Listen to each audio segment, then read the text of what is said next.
ভালোবাসা, আগ্রহ, আসক্তি, টান এবং মায়া সবার প্রতি আসে না।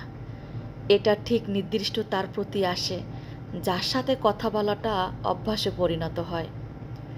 প্রচণ্ড হতাশায় যখন মুখ থুবড়ে পড়ে থাকবেন, তখন ইচ্ছে হবে কারো সাথে গল্প করতে, কারো সাথে সময় কাটাতে, আবার কাউকে না কাউকেই ভরসা করতে। আর এই ইচ্ছেটাই একটা সময় কাল হয়ে দাঁড়াবে আপনার জন্য। এ যুগে মানুষ কারো জীবনে কাউকে ভালো রাখতে আসে না, তারা আসেই ভালো থাকতে। ভালো লাগা, মোহ, প্রেম নিয়ে যে কেউ আসতে পারে জীবনে, তবে ভালোবেসে মায়ায় পড়ে খুব কম মানুষ এই পাশে আসে। দিনের পর দিন যখন সেই একটা মানুষ আপনাকে সঙ্গ দিবে, কথা বলবে, আপনাকে নতুন করে বেঁচে থাকার ভরসা যোগাবে, ঠিক তখন আপনি সেই মানুষটার প্রতি ধীরে ধীরে দুর্বল হতে থাকবেন। আপনার সময় ব্যয় করিয়ে যে মানুষটা কেবল নিজে ভালো থাকতো একটা সময়, সেই আপনাকে একা করে দিবে।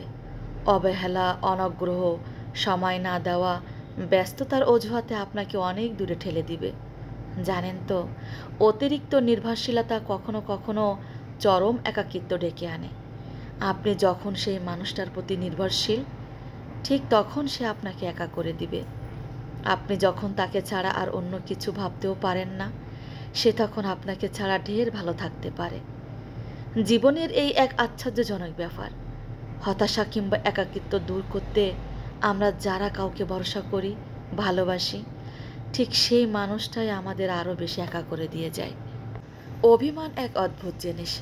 কেউ কেউ অভিমানের ভাষা বোঝে, আবার কেউ কেউ বুঝলেও এড়িয়ে যায় কিংবা বুঝতেই পারে না। অভিমানের কারণ খুঁজে সেই অভিমান ভাঙানোর ইচ্ছে ঠিক কজনের থাকে। অভিমানটাকে ইগোর কাছে বন্দি করে কত মানুষ অবলীলায় ছেড়ে যায়। অভিমান ভাঙানোর ক্ষমতা এবং ইচ্ছে দুটোই থাকা লাগে। সম্পর্কে অভিমান ব্যাপারটা ঠিক তখনই আসে যখন ভালোবাসা এবং সময় দেওয়াটা কমে যায়। অভিমান জমতে জমতে একটা সময় পর তা অভিযোগের রূপ নেয়। অভিমানে মায়া বাড়ে, ভালোবাসা বাড়ে, টান বাড়ে, তবে অভিমান না ভাঙালে কেবল ওই দূরত্ব বাড়ে। দূরত্ব বাড়তে বাড়তে এতটাই বিচ্ছিন্ন হয়ে যায় দুজন, যতটা দূরত্বে চলে গেলে আর কারোর প্রতি হৃদয় বিন্দুমাত্র অনুভূতি থাকে না।